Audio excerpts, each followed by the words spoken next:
It is my pleasure now to welcome up onto the stage the beautiful Ruth Erickson. Will you help me welcome her up on stage?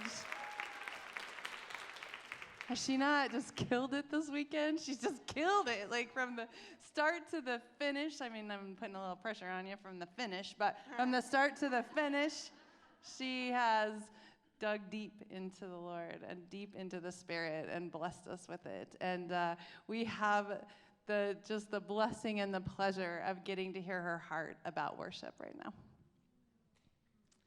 Thank you. I knew we were going to go over a little bit in time in worship, and I wrestled with the Lord. Like as we're singing, these are things that are going through my mind. I'm a rule follower, and so I was like, Lord, and he was just like, please. And so I was obedient to the Lord, and I felt his pleasure on it. So I'm going to try to make this a little bit shorter because I still really like to follow the rules. Okay. But when I was praying about what the Lord wanted to share, a lot of times we think about worship as something that we offer to the Lord, and that is such a big part of it. We're bringing our lives, we're bringing our praise, we're bringing our adoration to Him. But I got this image of like how many of you are old enough like me to remember like a TV antenna? Yes. So again, this isn't the why we worship, but this is something that happens when we worship, is we get realigned. And I know for myself that, how many of you, when you remember those TV antennas, like sometimes just the smallest adjustment brought in the picture, right? Or sometimes the smallest adjustment gets us out of focus, static, can't see clearly what's going on.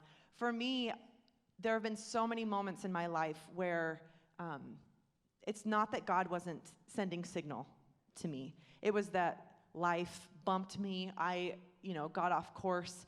And worship has always been a recentering, a realignment for me to connect with our Father and get the download from heaven of what He's trying to speak to me and how He sees me. And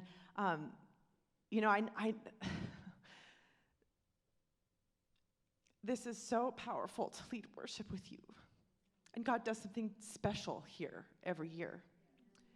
And it's not us, it's us, okay? And it's what God's pleasure is on this gathering. But I'm going to tell you, the most important worship services I've ever led have been by myself. The Lord just dropped it as I was preparing to come up here. Remember that car ride after your husband told you he didn't love you anymore and he was leaving you? And I turned up my music and I sang praises to God. Those are the moments, girls. He sees it. There's so many of you in here who have done that, who have been obedient to Him. I'm telling you, eternity is changed when we worship. When the daughters of the King get connection to the kingdom, watch out. And so I just want to encourage you. You've done it here. I could feel that you were doing it, that we were all, it was a strong connection. It wasn't just mine, you know what I mean? It was a corporate connection to heaven. And we have access to that all the time. Signals all the time coming down to your television, right? And you just have to turn it on. Like I said, plug in the power source of grace. This is like a really compounding illustration. So plug in your lamp and then turn your TV antennas on. But even the way we worship, I think sometimes, okay, I don't know how much time I have. The word, we all believe that the Bible's true, right? But there are a lot of people who don't really understand why we do all these things. Why are you bowing? Why are you raising your hands? Why are you shouting? That's just really weird. It's kind of emotional. I guess we're doing it because everybody else is doing it, feels right or whatever. But it's actually biblical. The 7 words in Hebrew for praise are these variety of things, and those are the antennas going up. It's obedience, me saying, this is what I'm going to do for you because you've asked me to do it. And I tell you what He can accomplish in a moment of surrender can change a lifetime. I'm testament of it.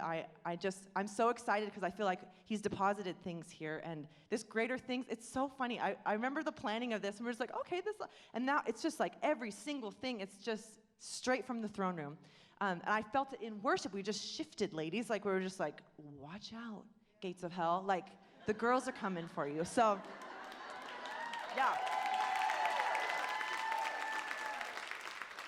So, we know there's battles waiting for us, but worship is your warfare. You crank it up and you get your spirit in tune with the Lord and you worship him and you just watch things come alive.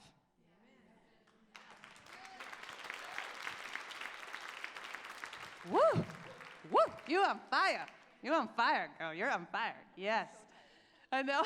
And you're going to crash. That's okay. That's okay. We did have a word, a prophetic word that the Lord, me and Linnell, if I would get the scripture out, but it's the scripture where he's surrounded Bloom with fire. And we just felt it the whole entire time, and it's no different now. And so thank you, Ruth, for sharing your heart in worship and we just feel like these tools that we're giving you are the ways to greater things. Like they're just the ways that we battle and how we fight and how we proclaim the greater things. So thank you so much.